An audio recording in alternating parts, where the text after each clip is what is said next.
Hello, everybody, and welcome into a new edition of the Patriots Beat podcast. I am Evan Lazar, joined as always by Alex Barth. And Alex, we have a game to talk about this weekend, a little game. I don't know if you heard that Tom Brady and the Tampa Bay Buccaneers are coming to town on Sunday night. I don't know if you've also heard. Are you saying we can't do an hour on Eastern Washington, Montana State? Because that's going to be a great freaking football game Saturday night. Alex has been on this Eastern Washington, Montana State bandwagon. Really good game. Week. Also Alabama, Ole Miss. That'll be a decent game too. Okay. All right. Well, I don't know if we're going to do this today. I wasn't planning on it. Maybe we'll talk about this next week, but I read a great article in ESPN last night about Nick Saban and Lane Kiffin and why Nick Saban brought Lane Kiffin to Alabama in 2014, just talking about the Alabama innovation on offense, right? The move away from the old school under center ground and pound system that they were running to more of a spread attack down the field type of offense. And I thought it was really telling that a coach, and this kind of segues us into what I was going to talk about to start the show here, a coach like Nick Saban recognizing that his offense was outdated, right? And looking at it and saying, we're not going to win national championships at the level that we want to win them at if we still run this run heavy under center old school playbook. And we need to take that playbook and innovate and update it to the times. And Saban in the article also mentioned that maybe the difference at Alabama slightly is they had all this talent on the offensive side of the football, right? Guys that eventually became first round picks, quarterbacks that became first round picks, receivers that became first round picks, and they were still handing the ball off 40 times a game. And the Patriots aren't that in that category completely because it's a different game up here, obviously, in the NFL versus college. But the point that I wanted to bring up off the top of the show, and we're going to talk a lot about how Bill Belichick is going to game plan Tom Brady and everything like that as well. But the point that I wanted to talk about off the top of the show is I am more concerned about the Patriots offense being able to score on the Bucs defense to keep pace with Tom Brady than I am necessarily concerned with Bill Belichick's ability to at least I don't know what the word is, slow down, I guess, Brady, when the Bucs have the football. I don't anticipate Tampa Bay hanging a 50 burger on the Patriots on Sunday night. I really don't. I think Belichick's going to have something up his sleeve that's creative enough and that they're able to slow them down just enough.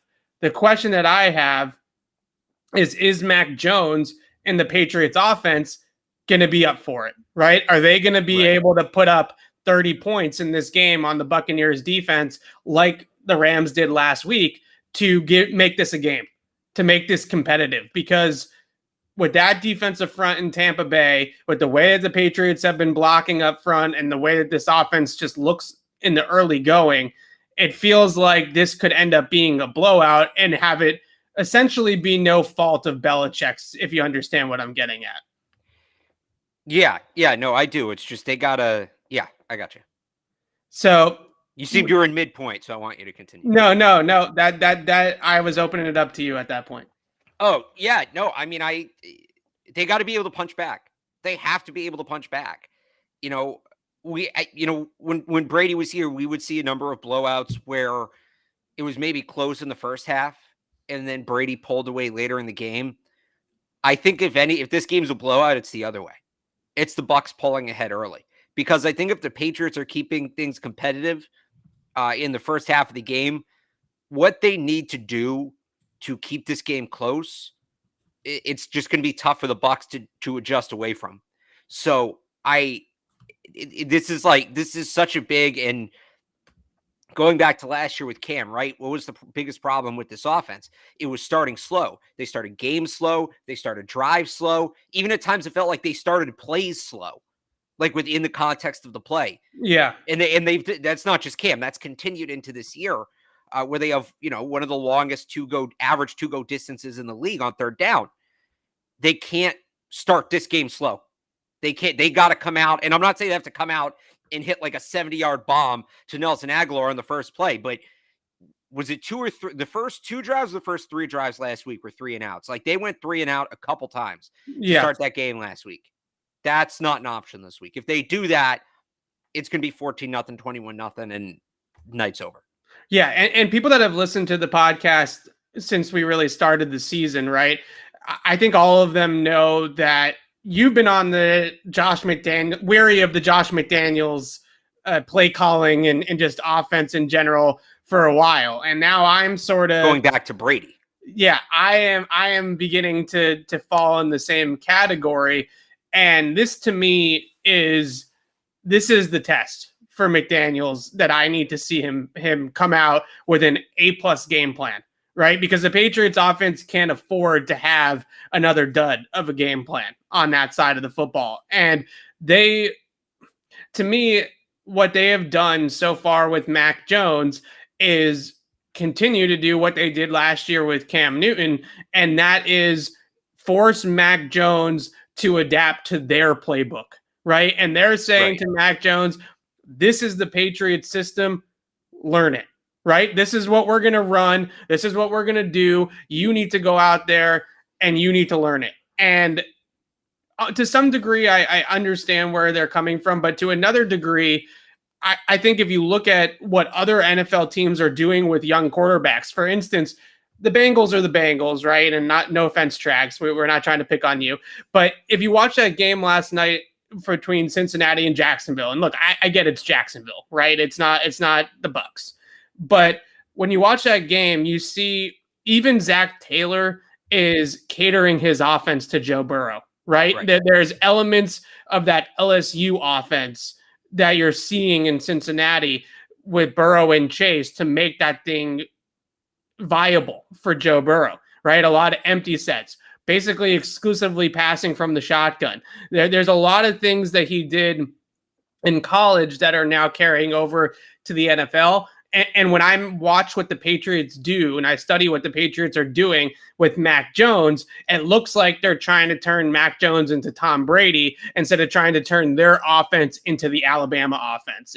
And I think that there needs to be a little bit of give and take there. It can't all be one or the other, but there certainly needs to be more innovation on McDaniels' end and the Patriots' end to do things that Mac is comfortable doing. And I'm not just talking necessarily about snaps from the gun versus snaps from under center, because if you look at his numbers, he's definitely much better when he's in the gun, but it's not a huge amount of pass attempts so far from under center. I think he's only attempted something like 14 or 15 passes from under center in the first 3 games of the year. So it's not an exuberant amount, right? But it goes beyond just passes, I would say, from under center, and it goes into a lot of the schemes that they are running, the schemes that they aren't running. I would also throw out there things like RPOs and other motion calls and things of that nature that they love to do at Alabama.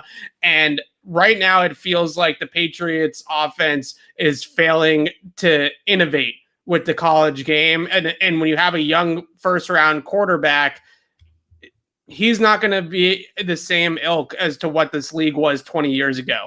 Right. He has come up in a college style system that has moved away from pro style in a lot of ways at Alabama and now has become a spread pace and space type of almost like an air raid offense in a lot of ways in the way that they're running things at Bama. So it feels like there's not enough tinkering the playbook to fit Mac Jones. And this goes back to what Cam Newton said, or excuse me, Josh McDaniels said about Cam Newton last year, that it's learning this Patriots offense and this playbook and then adapting the playbook that already exists to the new players. And I'm getting into the school of thought here, Alex, really quickly, that maybe they should just throw the whole thing out, honestly, right? Like maybe this playbook is outdated and maybe it is time to start from scratch in a lot of ways and build it back up, catering it around your first round quarterback. So a couple things there.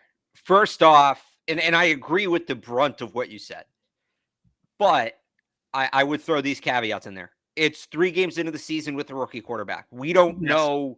Maybe they're building to all of that. And maybe they're just, taking it slowly with Mac. And maybe that's part of it. Another part of it could be, again, and this goes back to something we've talked about in how it's impacting them in a number of ways right now. When did they know Mac Jones was going to be the week 1 starter? Because maybe they would like to do that. But if they didn't know they were making the switch, if they didn't know Cam was going to lose the job until that Giants week, well, then there's no time to do everything you just described, right?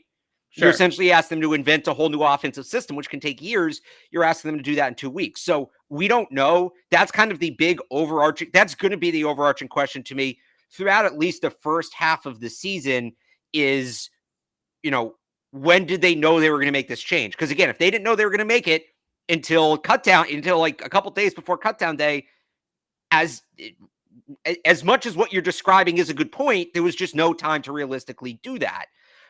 So I wonder if it's that. I wonder if it's that it's early in the season. The thing to me with Josh McDaniels, and let me, as somebody who's been skeptical, you're new in this, right? As somebody who's been skeptical of Josh McDaniels for years, let me tell you how it works with Josh McDaniels. Josh McDaniels will have 8 or 9, 10 games where you're just like, what the hell is he doing? And in the past, Brady normally covered him. And Brady would make it work. As nonsense as it was, Brady would make it work. But, he'd have like 8, 9, 10 games like that. And then there's that one game. He'd have like 2 of these games a year, usually 1 or 2 of these games a year, where, you see why he is thought of as the offensive mind he is.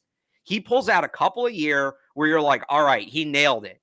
That's why he gets all the praise he does. So, and it holds him off just long enough. And then it goes back to the nonsense and you start questioning and it gives you that one game. Just when you think, in the spirit of the Sopranos movie coming out today, just when you think you're out, he pulls you back in.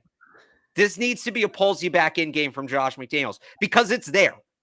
The blueprint is there, right? The Bucs, as good as their pass rush is, they're susceptible to the quick pass. They're very susceptible to tight ends. 2nd most catches allowed, 10th most yards allowed to opposing tight ends this year. If we saw it last week when they went into hurry up and they spread things out, and that quick hitter to Kendrick Bourne, arguably their best offensive player of the year, like that's what we spent the summer saying. This is what this offense needs to be. Right. We had Tim Jenkins on the show a few months ago. That's what this offense needs to be. 4 or 5 wide, especially now without James White, and just quick passes over the middle. And I know they hit Kendrick Bourne on the play I'm talking about. Get that ball on a slant or an under to Jonnu Smith quickly and let him create after the catch. And I know he had a bad week last week, but if you're going to quit on him after one bad week, after what you paid him, that's just poor asset management. They can't do that. They have to give him another chance. This is the week to do it. The pieces are all there.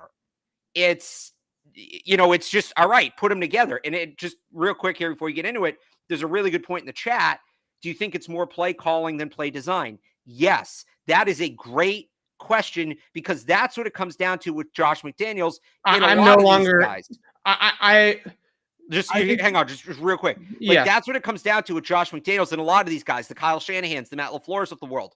They can design great plays. Josh McDaniels played design generally, and you might refute this here, but historically, his entire body of work, he's an excellent play designer. It's figuring out when to call the plays and when to put what where that gets frustrating. All right, I'm good. I think that there's some degree to that I agree with the play calling, and the sequencing is the word that we're looking for, right? The sequencing of the play calling. Right. But what I am more looking at big picture wise at this point goes back to that throw to Nelson Aguilar on the deep ball against coverage blitz against New Orleans. And Belichick actually went on. I asked Nelson Aguilar about it yesterday. I don't think he was too thrilled by the question, to be honest with you.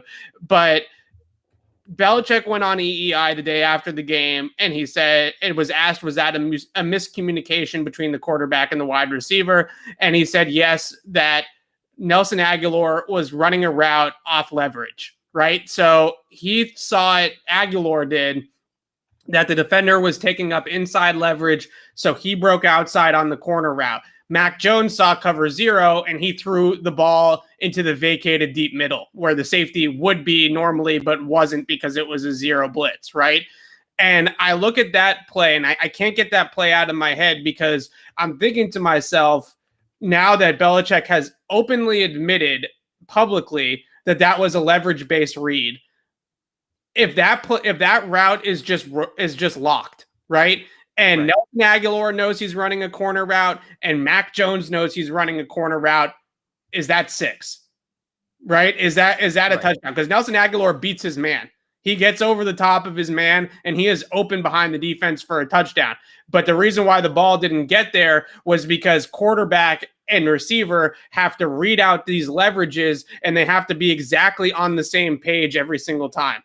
Right. And if they're not on that same page every single time, then that's when the offense looks disjointed like it does now. So do I think that the Patriots, somebody else in the chat brought up a point, do I think that a system that's worked well for 20 years is bad? No, I don't think that the system that's worked well for the last 20 years is bad. What I think is bad about it is that you need to have Tom Brady run the system.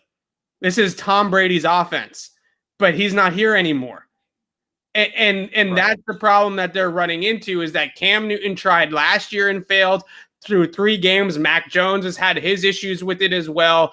Other people are running an offense that a quarterback who was in the system for 20 years was running. And that's, we can wait it out. And maybe in Mac Jones's 2nd or 3rd year in the league, they find the right mix of skilled players around him, and the thing starts to click for everybody. And we can wait it out.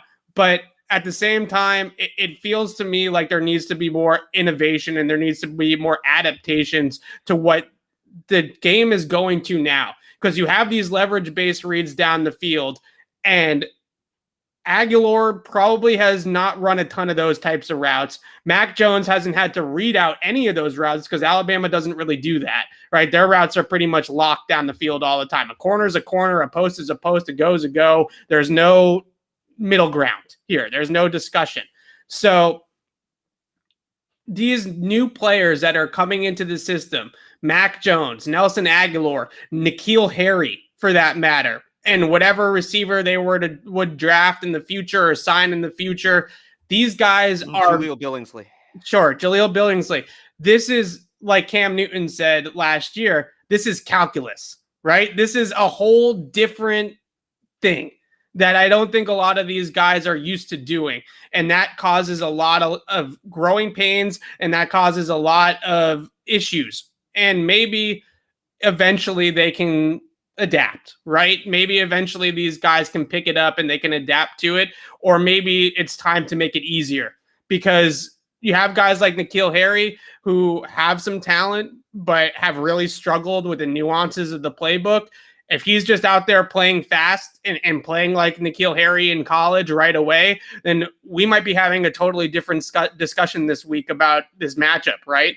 I mean, Tom Brady might not even be in a different uniform if some of these guys were able to click a little bit faster with him. So I didn't want to get into all this. I really wanted to talk about Brady versus Belichick in terms of the team stuff. Can I add one? We have to get the ad read in, and then you can bring your last point up. But we got to talk about Legends brand real quick. Alex, when I say the name Willie McGinnis, what word comes to mind? It's not a word, but he has the all-time postseason sack record. There we go. That's a good stat. How about entrepreneur? Well, you can add that one to the list because number 55 is one of several athletes who are investors and owners in the athletic apparel brand Legends. That's right. Willie, along with guys like Steve Nash, Baker Mayfield, Matt Barnes, former Celtic Marcus Morris, and even entertainment icon Quavo are just a few of the names building Legends into the hottest apparel brand in the market. Visit legends.com today to shop the latest trends in athletic apparel, from shorts, tees, hoodies, and more, and save 20% off when you use our code PATS20. That's legends.com and promo code PATS20. Offer ends October 10th. And now, Alex, you can make your final point, and then let's talk Brady Belichick. Yeah, no, I think this is relevant this week because, again, we talk about, how are they going to innovate the offense? This is kind of, as crazy as it sounds, this is the perfect week to do it. This is a great time to have this conversation because we're out of September. We're out of that preseason mode. It's a premium opponent. It's a primetime game. Like, we've been discussing these concepts for weeks, and it kind of feels like it's now or never. Don't start opening up the whole playbook against Houston. Right. You should beat Houston with the Mickey Mouse offense. So what I will say, though, to go back to that question, because it's a good question, and when I talk with friends about this stuff, I get asked this, like, how is a system that succeeded for 20 years suddenly not working? And part of it, you're right, Tom Brady wasn't a system quarterback. The system is it's a quarterback reliant system. It's the opposite. But what I would say is to say, oh, a system that worked for the last 20 years, well, it wasn't the same system. It evolved and adapted as the personnel changed and as the league changed and trends around the league changed and there were new rules put into effect, rules taken out, etc.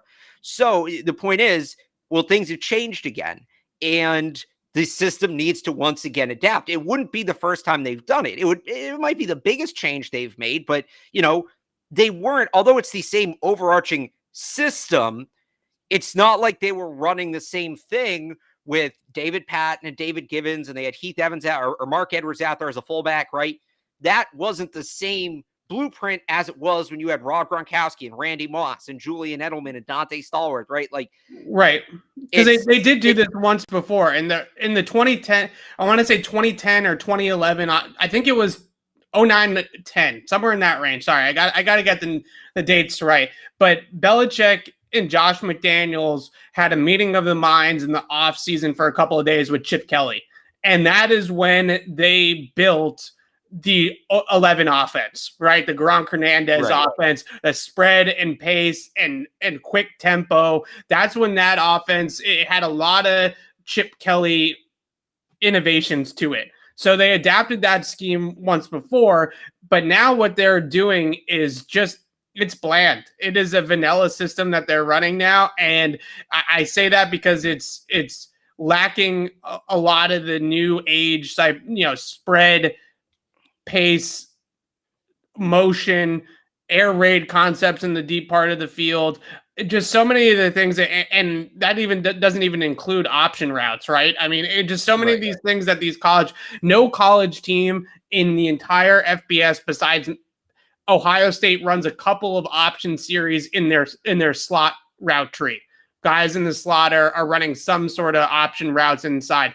But for the most part, all of this is locked, or if you have a go, you have a go. If you have a slant, you have a slant. If you have a dig, you have a dig, and there's no questions.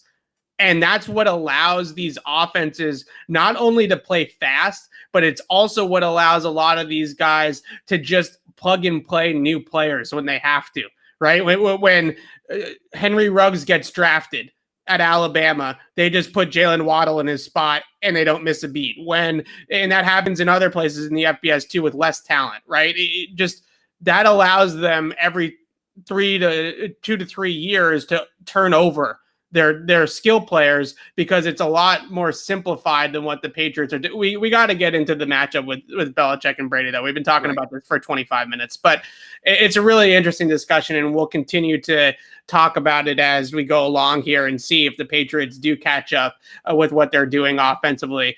So, yeah, and I'm not even let's just move on.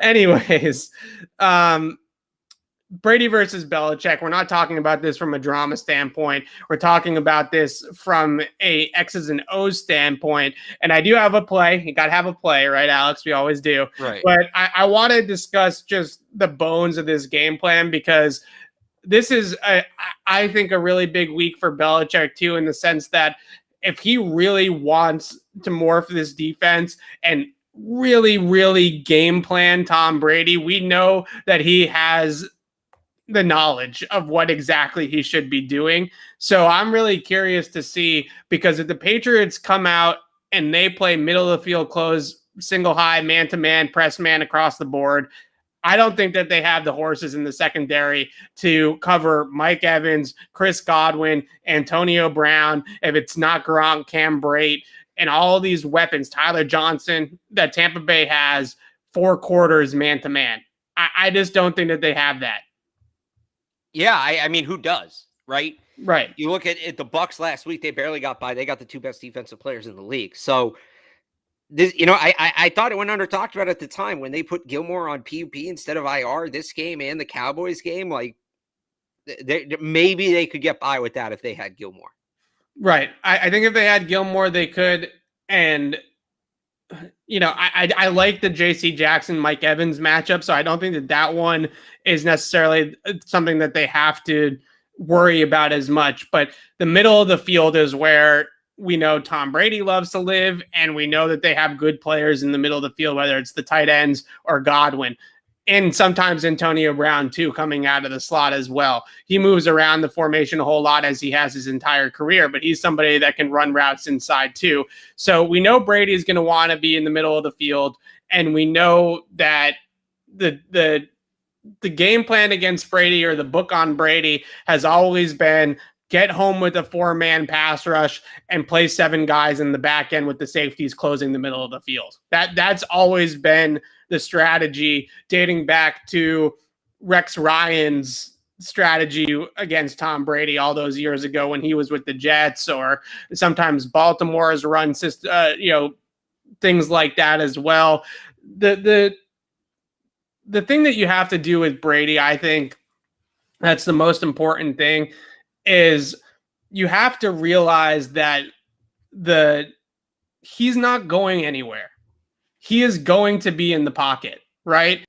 And this is not a week, in my mind, where edge presence matters at all. I don't think that Matthew Judon coming off the edge is going to affect Tom Brady one bit. So this is the type of game plan, in my mind, where you need to put all of your best pass rushers and actually rush Brady inside out. All the best pass rushers, Judon, Christian Barmore, if Josh Uche plays in this game, Uche, all those guys should be rushing all game long between the guards. There is absolutely no reason to put them outside the tackles. That starts it on that level, and then obviously we can get into the second and third level of the defense and how they can cover up all of these weapons that the Bucs have. But to me, it completely starts with inside out pass rush and putting guys like Judon. If Dante Hightower can tap into old Dante Hightower, that would be great for one game. Josh Uche, if he's healthy, those guys need to be in the middle of the defense, rushing the quarterback right into Tom Brady's lap, because he'll get the ball out and he'll drop 3-step drops and throw it 60 yards down the field. And those edge rushers are just going to be non-factors if you're just trying to get around the tackles to Tom Brady. But I think you also need to be careful, because if you're rushing, you can't rush up the middle, then vacate the middle of the field. Because like you said, he'll just 3-step drop and boom, right over the middle. And they're probably getting an upgraded slot receiver this week, because I would think what they're going to do with Scotty Miller out is play Antonio Brown in the slot. So you can't blitz everybody from the middle and let Antonio Brown go sit down in the middle of the field and Brady. Oh, no, you're not blitzing. You're rushing 4, okay, right? And what you're not blitzing. But I think what you have to look at with this game plan, what I was kind of getting at, was Brady edge rush does not affect Tom Brady.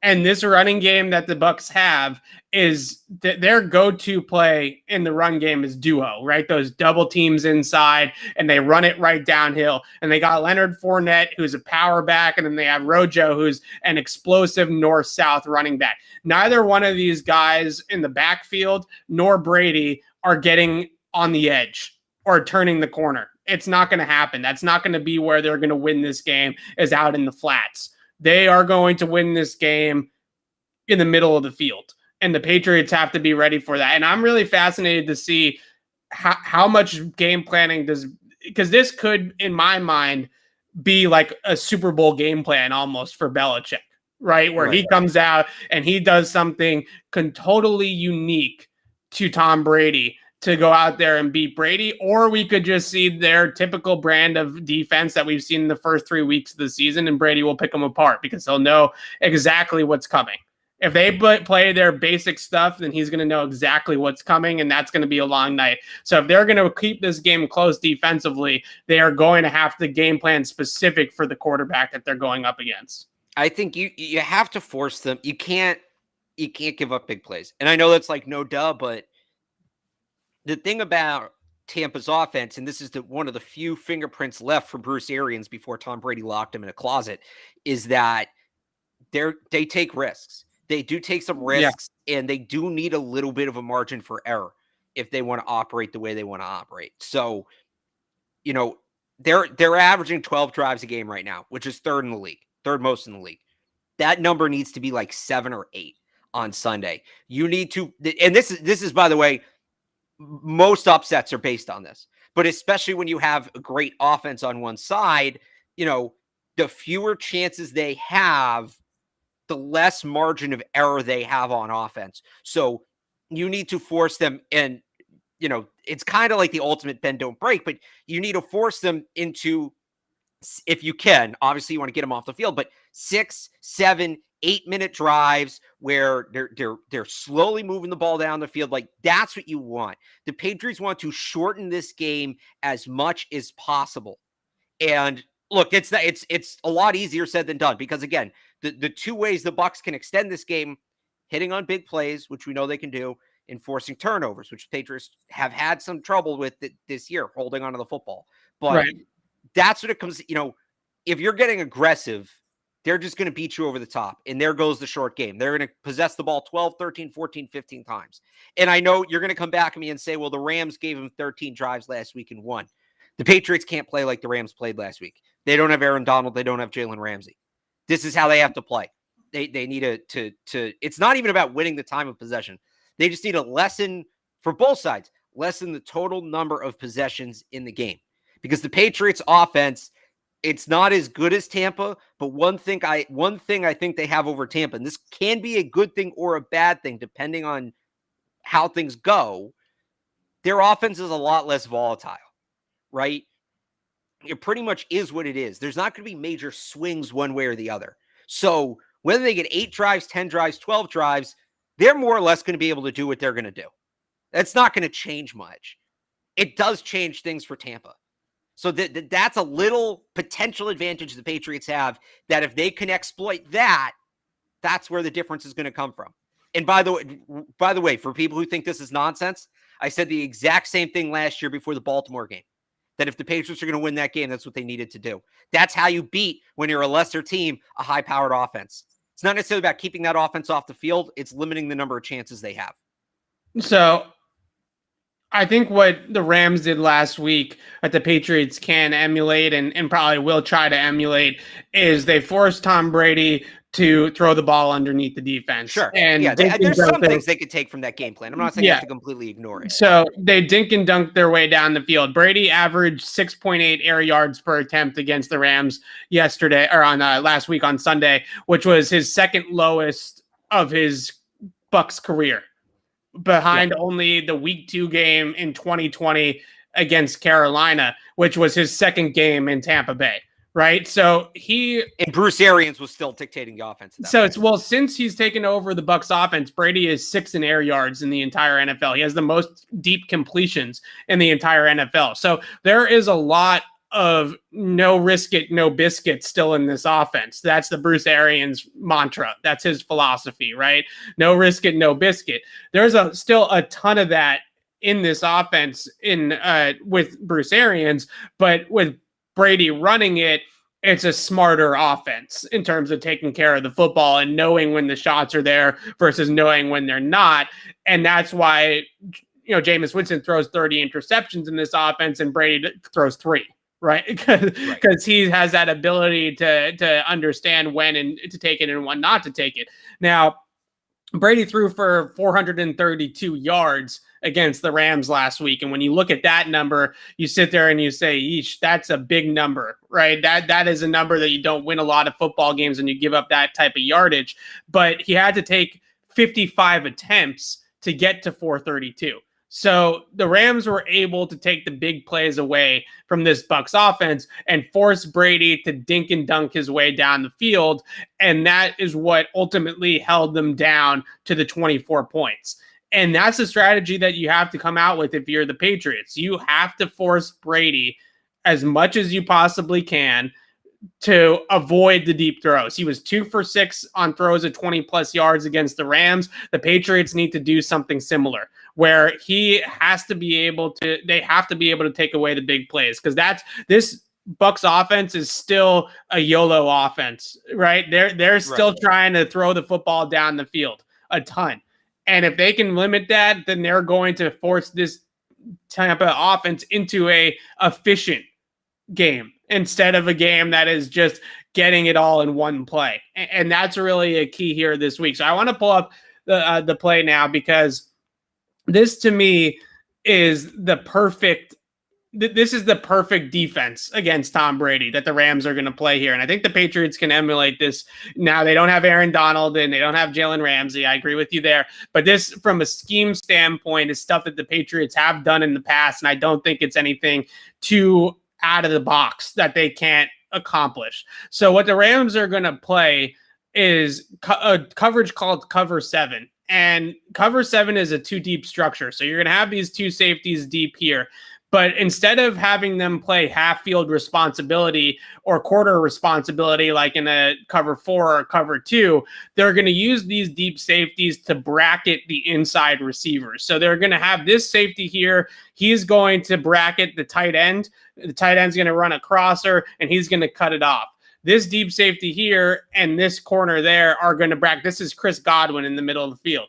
They're going to bracket Chris Godwin. So they have 2 brackets on the inside receivers. And the idea of this is that they know that Brady is going to read this concept inside out. That's how Brady is going to operate always. So they're going to take away the middle of the field and they're going to force Brady off his first reads and get him into those second reads on the outside on the perimeter. The other thing that the Rams do here is this is going to be a 4-man rush, and they're going to run a T&E game here on the outside, a tackle end game, and they're going to just stunt these guys up the middle, and they're going to be able to get to Brady with a 4-man rush by scheming it up. So let's roll the play a little bit here, and you're going to see what these safeties do, and this is really what's so key about this game plan. So here comes this safety coming down to cut off Cam Brate's crossing route, and then you see the bracket here on Godwin, and it just forces Brady to hold the football for that extra beat because those are his first reads. Now, Mike Evans is actually going to come open underneath the defense, but by the time Brady gets off of Godwin and Brate, it's too late. So you have these safeties at the top of the field. And the other thing I would say really quickly about the 2 deep structure to start with is it's not always going to work, but when you get too deep as a quarterback, typically the tendency is to check into a running play. And anytime you can get Tom Brady to check into a running play, that's a win for the defense. So if you show him these 2 high structures, you put only 6 guys in the box, maybe you do get him to check into a few runs against these looks, and you're taking the ball out of his hands at this point. I don't think that Brady will take the cheese like Peyton Manning did in that 2013 game, but it's a similar idea. And Peyton ended up handing the ball off to Noshawn Moreno something like 40 times. Noshawn ran for 250 yards against the Patriots, but at least it wasn't Peyton Manning beating them over the top of the defense. So there's a win there. So let's roll it again. You're going to see these safeties cut off these routes in the middle of the field, and then you're going to see Brady take the hit in the pocket and have to throw the ball away in the flat. Now, this is a perfect rep, right? You're not going to be able to replicate this every single time, but I think this is exactly what you have to do. And this is what they do here in the front. So here's Aaron Donald. The Patriots don't have Aaron Donald. I get it. But you have the stunt here with Donald and the linebacker on the outside. Think about it as whoever the Patriots want to put here, Judon and Christian Barmore, Uche and Devon Godshaw or Wise or whatever. And they get that stunt and they're able to get the hit on Brady in the pocket with a 4-man rush. So taking those safeties in the deep part of the field, using the stunt games to get the twist up front and get pressure on Brady with 4, that's the game plan. That's the game plan right there. And the Rams did a really nice job of it last week.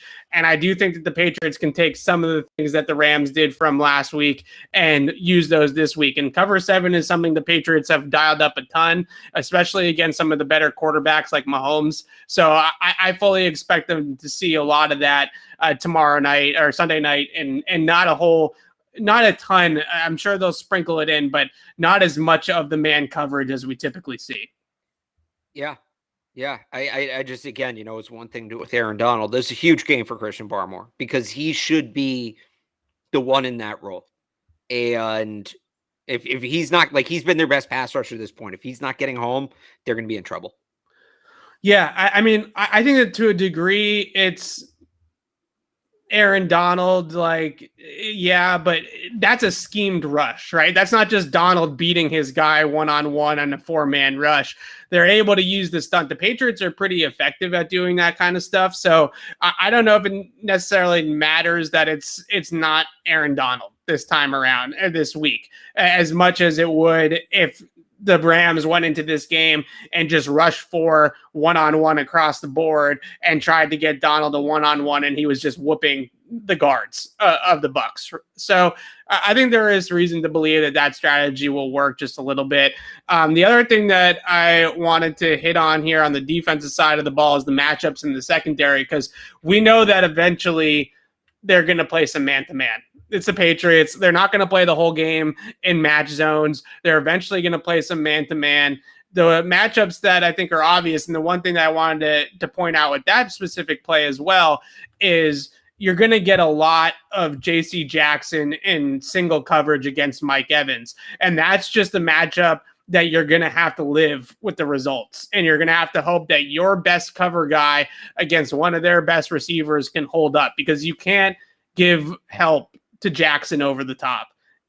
You have to take away the middle of the field with the safeties. It's going to be really difficult to to give help to Jackson on Mike Evans on the perimeter. So Jackson's going to have to earn his money. But how do we think that they are going to match up the rest of the secondary? Because I think it's pretty obvious that Jackson's going to get Mike Evans. Yeah, I mean, they really have two options. It's you put what I think they should do. You put Jalen, it's not the best option, but you put Jalen Mills on the outside against Chris Godwin with Devin McCourty over the top, and then John Jones on Antonio Brown in the slot. The other thing they could do is put Juwan Williams on the outside with help against Godwin, and then you put Jalen Mills in the slot. Again, those are really the two main options. I don't love either of them. I'd go with the first one because I think John Jones can take down Antonio Brown, for the most part. Now that, it gets scary because, all right, Jalen Mills, you're going to make them beat you with Chris Godwin. You're going to make them beat you with the top 5 receiver in the league against a guy who's playing out of position in Jalen Mills. That makes me hesitant, but it's probably Chris the best Godwin option. plays a lot in the slot. I fully expect the Patriots to bracket Chris Godwin. I think that he's the guy that you have to take out of this game, because he runs the bread and butter Brady routes. Right, he's the receiver. It's definitely adapted to Chris Godwin's strengths, but he runs a lot of the same style of routes in the same areas of the field that Julian Edelman used to run with Brady. And that's the type of player that Brady is going to rely upon to move the chains and attack the underneath part of the coverage. So I actually think the most important receiver in this game is Chris Godwin. And my expectation is that they are going to bracket him all game long, and he's going to have 2 guys, one inside of him, one outside of him for 4 straight quarters, and he's going to have to find ways to get open against double coverage. With AB, that's the biggest X factor to me. I think Jonathan Jones is up for it, but Mike Evans against J.C. Jackson, I feel like is going to be a really good heavyweight bout. But the one player that I find could possibly really rear its ugly head for the Patriots this weekend is AB. Because as good as Jonathan Jones is going to have to take Antonio Brown on an island a lot. And that's going to be a matchup that we know Brady is going to attack as well. But Godwin is 100% the guy that I feel like they're going to try to take out of the game. And if they have to put Jalen Mills on him in the slot, that's a little bit more comfortable for Jalen Mills in general. But I would also just mention that if he does play inside, they're going to have the ability to bracket him a lot easier. So even though Jalen Mills might be the primary guy in coverage a whole lot, I think that it could be a lot of help his way. So he's not going to be alone on Chris Godwin. I hope not, at least not a ton. And then there's Rob Gronkowski, right, who we haven't even talked about, or Cameron Brate, who, by the way, is an underrated player. I think Cameron Brate would be the number 1 tight end on a handful of teams in the NFL. So it's just, again, you're not going to stop him. You just got to figure out how to slow him down, because you're not going to stop him. It's just not going to happen. So I don't know if this is, I haven't had anything confirmed about this or not, but I know that Gronk is I would describe Gronk as very uncertain for this game with his injury. Rib injury, didn't practice on Wednesday or Thursday. I think there's a good chance that Bruce Arians allows Gronk to suit up in this game, and maybe they have him in the red zone package just so he can get out there against Belichick and his former team, because this game means a ton to Gronk, right? To go out there and maybe he can play in the red zone and they're able to get him a target or two in the end zone to try to get him a touchdown so that he can have his moment against the Patriots. And I think that's really important to Gronkowski. And I think that's really important to Bruce Arians to do that for Gronk. But if this was a normal game, if this wasn't the homecoming, if this was just Tampa playing the Rams like they did last week, then I don't think that Rob Gronkowski is going to play in this game. But here's the other thing you have to remember. And this is where, you're right. They're going to Brady's going to try to make something happen with Gronk. He wants that moment. The Patriots need to figure out a way. At some point in this game, somebody's going to make an emotional mistake, whether it's Belichick, whether it's Brady. And you just got to try. Both sides are going to try to be one step ahead of that. Like, if you can catch Brady locking in on Rob Gronk, the Patriots need a couple mistakes to go their way. If they can catch Brady locking in on Rob Gronkowski, whether it's in the red zone, whether it's for the passing record, you got to take advantage of that. Yeah, I definitely could see Brady maybe locking on Gronk in the red zone to try to get a touchdown connection between those two guys, right? I don't know about the passing record. I think that might actually just happen organically, and whoever gets it, gets it. Like Tyler Johnson could catch the passing record for all Brady cares. I don't really think that he's going to zero in on one guy to make sure that he passes the pass. If he's going to really stick it to the Patriots, though, it kind of feels like Antonio Brown catching that pass is a little bit worse than Gronk in a way. But regardless, I don't know if he necessarily cares all that much about that, but I do think that he will. They will try to get Gronk involved in the red zone, even if he's not 100%. He played, 10 snaps, right? And play them all in the red area and try to get him in the end zone. But again, I come back to everything that just reading the tea leaves down in Tampa Bay based off the practice participation, but also just everything that you're hearing is that they're going to get a very limited Gronk if he does actually suit up in this game. And the fact that he took that hit, got the rib injury, and then came back in that game against the Rams was kind of unbelievable. So I don't think that there's I think we're going to see very little of Gronkowski, even if he does play on Sunday night. Yeah, I think I think he's in uniform. We'll see if he plays. I think he's in uniform. If he plays, it'll be very sparingly. Because at the end of the real way Brady sticks it to Bill is going back to back. They need Rob Gronkowski to do that. As important as this game is, they're not going to lose Gronk for the season just to make a point on Sunday. Yeah, and there's no comparison, obviously, from a matchup standpoint for the past with the Brady Belichick era with the Patriots. I guess maybe a game against Peyton Manning. I mean, the stakes are it's nowhere near the same, but trying to think of a regular season game that would have a ton of stakes, right? That would be very high stakes. If they're playing this game, realistically doesn't have any stakes. Yes, I know what you're saying. Come on, all those games against the Colts, the Ravens, the Broncos. This game means nothing. It's a 2-1 team. It's defending Super Bowl champions against a 1-2 team with a rookie quarterback. I know that there's stakes in that sense, but come on, Brady's not dumb enough to risk his best. And I know they have Chris Godwin. I know they have Antonio Brown. Brady's not dumb enough to risk his best playmaker to prove a point he already made back in February. He's just not. There's no stakes in this game. The Bucs are a better team. They should win the game even without Rob Gronkowski. Yeah, and that was the point that I was bringing up is that if this was the Patriots and Brady and Gronk were here and Gronk had this, there's no way that Gronk would play in this game on Sunday night. Whether it was against Peyton Manning or Aaron Rodgers or whoever, he would be sitting. Patrick Mahomes, they would sit him down because, like you said, they would play the long game with this. Bruce Arians, I don't know if he's that smart. I got to be honest. He's not. He's a bad coach. They've played their best football since Tom Brady told them to go pound sand last year in the bye week. Yeah. He's never been a good coach. He's not a good coach. They're winning games in spite of him, not because of him. If anything, I'll credit Byron Leftwich and Todd Bowles. Todd Bowles done a great job. I don't think Brady's orchestrating the defense. Get out of here. We need to stop giving Bruce side rant, but we need to stop giving Bruce Arians so much credit for what's happening right now. He has nothing to do with it. He did everything to hold Tom Brady back through the start of that season. He wanted halftime in the Super Bowl with Tom Brady as his quarterback and a chance to run the 2-minute drill. That's the one thing I bet. That's, I kind of come to terms with all this, and Sunday's going to be what it's going to be, and I'd rather be over with. But we better not be giving any flowers to Bruce freaking Arians for the job he's done, because they've done all this in spite of him. Alex has been on against Bruce Arians since Brady got there. And I've been against him long before Brady got there. And like I was about Josh McDaniels, I'm right about this one. Let's talk about that Bucs defense really quickly for the next 10 minutes before we sign off here, I should say.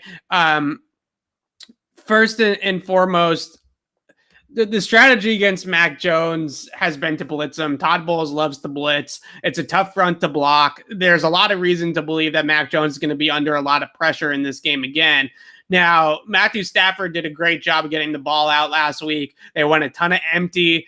He was 12 for 16 and empty, got the ball out quickly, 140 passer rating in those empty formations. I think that's one way of doing it. Another way of doing it would obviously be some max protect.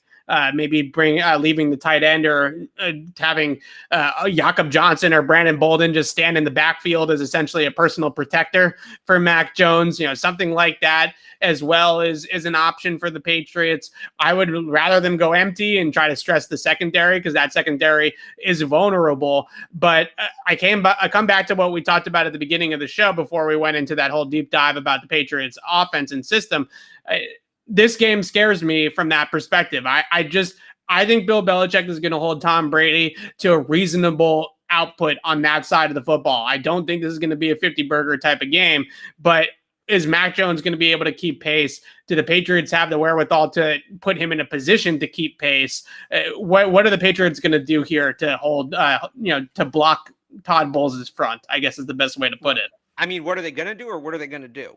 What are they going to do, or what should they do? Because right. I think I'm almost right back where I was for the Saints game last week, right? Where it was, if you run the ball against the Saints, you can't run the ball against the Saints, and they tried too early. I know they eventually gave up on it, but they tried to run the ball against the Saints early, which made no sense. You can't do that, and you can't be trying to take deep shots on them. You need to go in shotgun, 4-5 wide, boom, quick passes, hurry up offense. The one time they did it, they marched right down the field, and then they never went back to it. They need to spread this offense out, quick slants, under routes, bring back the pop pass, please. Whether it's Jonnu Smith, whether it's Nelson Aguilar, bring back the pop pass this week. We should see it this week. And that's what they got to do, and get the tight ends involved. The Bucs have not been able to cover tight ends this year. I can't imagine Richard Sherman's going to play in this game. He even said earlier in the week that he is likely to play, but I actually hope he does play, because I think I thought he was washed the last time we saw him in San Francisco. He was washed as like a top corner. I think they brought him in to be a tight end stopper, which is probably what he can be at this point. Yeah. He even said though, he's still learning the playbook. He doesn't think he's going to play anyway, but they've been bad against tight ends. You got to get Jonnu Smith. You got to get Hunter Henry involved heavily. I wrote this in my key matchups on 985thesportshub.com. If there were ever a week to jumpstart these guys, to say, we are going to ride or die with the tight ends, we are going to completely base our game plan around them, and we will go as they fail. If they play like they should play, we'll be fine. We'll be competitive. If they suck, we're going to lose the game, but we are going to put it in their hands. If there was ever a week to do that, this is that game. This is the game where you throw to those guys a combined 25, 30 times, because they're going to have to throw the ball 50 times in this game. You throw to those guys combined 20 times and just let them win you the game. I know, and people have said back to me, Jonnu Smith sucks. Did you not see what he did last week? He had a bad game. Players have bad games. It happens. If you're going to bail on a guy, you just gave, they give him $50 million? If you're going to bail on a guy, you gave $50 million because he played one bad game 3 weeks in, then you don't know what the hell you're doing. That's poor asset management. If he sucks, he sucks. He might suck. It's way too early to be definitive about that. Yeah, I'm not saying that quick passes to Hunter Henry and Jonnu Smith. That needs to be 50, 60% of the game plan. I mean, it should be 50%, 60% of the game plan every week. Not just. I know, but this is it. Like if they don't do it now, I'm convinced they're never doing it, and they wasted that money, and those were bad signings. Because I think those guys are good players. Jonnu Smith can play. I know he had a bad game last week. I don't care. I saw 4 years worth in Tennessee. That's more valuable than one game. They got to use him right. They haven't been using him right. They got to use him right, but he can play. If they don't do it, and here's the most annoying thing, and here's what's going to happen. They're going to come out with the same game plan they've had, and then next week against Tennessee, they're going to use, or next week against Houston, where they don't need them, they're going to use the tight ends. But it needs to be like, you're sinking or swimming with the tight ends this week. That should be the game plan. If they suck again, they suck again. You lose the game. So be it. You need a ride or die with them this week. Yeah, I don't want to see any screens to the tight ends. You want Lavonte David and Devin White are screamers around the field. Well, those guys, here's the thing. If they put Jonnu Smith in the backfield and go with that 0-2 and run like a traditional running back screen to him, like that sort of thing's going to work because it's going to screw up the pass rush. You don't think so? No. I think Lavonte David and Devin White are so freaking fast that those guys will be all over the screens. You need to attack the weak points in this defense, which is clearly their cornerback group, right? That's why they signed Richard Sherman. So I want the ball outside. They need to get away from those guys in the middle because the strength of this defense is right in the middle of the field. And this game plan reminds me, remember, this was going a ways back. I think it was 04 or 05. They're playing the Minnesota Vikings, and at the time, the Vikings had the Williams brothers at DT, right? Both those guys were at defensive tackles, and they were both at the top of their game at the time. And they threw the football something like 60 times in that game. And Corey Dillon infamously had a blow up with Bill Belichick on the team plane back to Foxboro after that game because they didn't give Corey Dillon the ball pretty much the entire game because the game plan was to stay away from the Williams brothers, right? They just knew that they weren't going to be able to run the football that game inside the tackles. So they tried to stay away from those guys. Vita Vea and Ndamukong Suh are the Williams brothers. Right. And Lavonte David and Devin White are right behind them in that category as well. This is not a game you want to run the football. This is not a game you want to throw on the linebackers. They have fantastic coverage players at the second level of their defense. The weaknesses in their defense are out wide. So if you're going to run a screen, it should be some sort of a screen out wide to Nelson Aguilar. If you want to line Jonnu Smith up there as an outside receiver and throw him a screen on the perimeter, then so be it. But they have to throw the football at the secondary. They can't allow these linebackers to take over the game because they will. And they are really, really good players. So that's where I would start. I would also look at quickly before we wrap this up, the running back room and the backfield in general. No James White in this game. What's the play for the Patriots? Is it if they put Brandon Bolden in this game against Devin White and Lavonte David, then they're screwed. I'm not going to swear because we have sponsors, but I want to swear and say they're effed if they put Brandon Bolden in the game and try to have him beat Lavonte David and Devin White in coverage. I would say,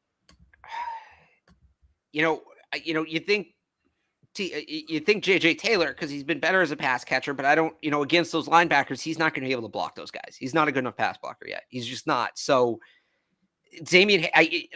on one hand, Damian Harris should play 70% of the snaps because he was actually a pretty good pass protector at Alabama. They haven't used him a ton in that role here, but I feel most comfortable in terms of pass blocking from the back. And that's what you lose the most with James White. Like you lose a ton with James White, but the thing that nobody realized is how good of a pass blocker James White is. Yeah. So I feel the best with Damian Harris. They really miss Rex Burkhead in this game. They really, really miss Rex Burkhead. I feel the best with Damian Harris back there, but I almost feel like 0-2 personnel is the way to go. And Jonnu Smith essentially they won't do it. Back. I know they won't do it, but doesn't that feel like the best option? I've been on that train all week. That's what they should do moving forward. Their 5 best receivers on their team are Nelson Aguilar, Jacoby Myers, Kendrick Bourne, Hunter Henry, and Jonnu Smith. So when they get into obvious passing situations, when it's 3rd and 8, there is absolutely zero reason for Brandon Bolden to be on the field on 3rd and 8. Zero. They should be running 3 wide receiver, two tight end. If you want to go empty and get everybody out of there and don't put Jonnu in the backfield. If you want to put Jonnu in the backfield, then I think that's a really nice option too. And I think that's a unique wrinkle that they could throw at this and actually do something that Tampa Bay might not be 100% prepared for. They've only had Jonnu Smith line up in the backfield once the entire season. He did it 19 times with the Titans last year. So he has experience doing it. And I feel like that is your best five, right? That group is your best five. Now, the problem is that their best five on the offensive line is Ted Karras being at guard and Mike Onwenu being at right tackle, and they haven't done that either, right? So they haven't been operating on a best five basis a whole ton this season offensively. Well, they forced it last year. They went out of their way to do best five last year. Yeah, so frustrating. So the pass catchers need to be the best five guys need to be out there, and that doesn't include any of the backs, to be honest with you. So I think that that's a really great option and wrinkle. If you don't want to unlock an RPO package, if you don't want to get too crazy with it in the early part of the season, I don't think that that's that crazy to run that group out there. That's more of a conventional crazy than something that's like completely new to the Patriots. Well, it's funny. Like if we're going to talk about, I've a couple times compared this game to how college football upsets play out. And I can't remember who it was, but Texas Tech played somebody during the Graham Harrell era. And they basically didn't play a running back the entire game. Yeah. They just didn't put running backs on the field. And they've done this before. And they won. It was like a big upset and they won. And I can't remember who they played, but it's not, we know Bill will go back to random moments in football history and just pull something out. So that's why what you're saying is so intriguing to me, because it's been done in the last 20 years. Granted, the context is pretty different. It's starting to sound like Tom Brady. The context is pretty different, but if Bill can find it, or if Evan Rothstein can find it, or whoever, if they're digging on YouTube for highlights or whatever it is, the tape does exist. The tape exists in New England because they did this with Aaron Hernandez, right? Aaron Hernandez. No. I'm saying the entire game, just there's no running back in the game plan. I don't think they did that the entire game. And I have to go back and look and see if PFF goes that far back. But there were definitely games back in the 2011 season where Aaron Hernandez was playing a ton of reps at running back. A ton. I mean, he was taking handoffs. So it's not something that the Patriots and Josh McDaniels have never done before. So if they have that wrinkle in the playbook, that's the wrinkle to play this game. I think is having O2 personnel. Jonnu Smith has sort of that backfield presence, if you will. Alex, the Patriots make this a game, yes or no? I think they can. I don't know if they will. The path is there. It's there was a path there last week. There was a path there against the Dolphins. They haven't. They're still in that preseason mode. So it is October now. Sometimes they say the first month. Does the first month mean September? Does the first month mean the first 4 weeks of the season? We're kind of in between. The path is there. We'll see if they follow it, but the path is there. So really quickly, back in 2011, Aaron Hernandez played 77 snaps in the backfield in that season. Okay. In the divisional round in 2011, he played 23 snaps out of the backfield. So they basically made him a running back in that divisional round playoff game. So this is definitely something that they've done before. Do I think the Patriots make this a game? I think it is a game early. I think it's competitive for a while, but I think the Bucs ultimately win this by, 10 points, 30, 34, 24 type of score of reverse of what was last week with the Rams. But the Patriots, I think, are going to be ready to play this game. I just think ultimately they're going to be overwhelmed by talent on the offensive side of the ball for Tampa Bay and not be able to keep pace with Mac Jones. But I think this will be a game that we will come away with some positives I do think that. I think that you're going to see some wrinkles. I think you're going to see some new stuff that we haven't seen in the first 3 weeks of the season. And I think that they're going to see some things. They're going to do some things that are going to give us some hope of maybe what they can do as the season wears on and they're not playing the defending Super Bowl champions. So Alex and I will be back on the podcast on Tuesday to break down this game between the Bucs and the Patriots. We're going to go a little bit deeper into some of the other discussions about the big picture stuff as well on Tuesday. We got into that a little bit at the beginning of today's show, and we'll definitely preview recap what happens out there on Sunday night against Tampa Bay. So until then, signing off for Alex Barth, I'm Evan Lazar. Thanks for watching, everybody, and enjoy the game on Sunday night.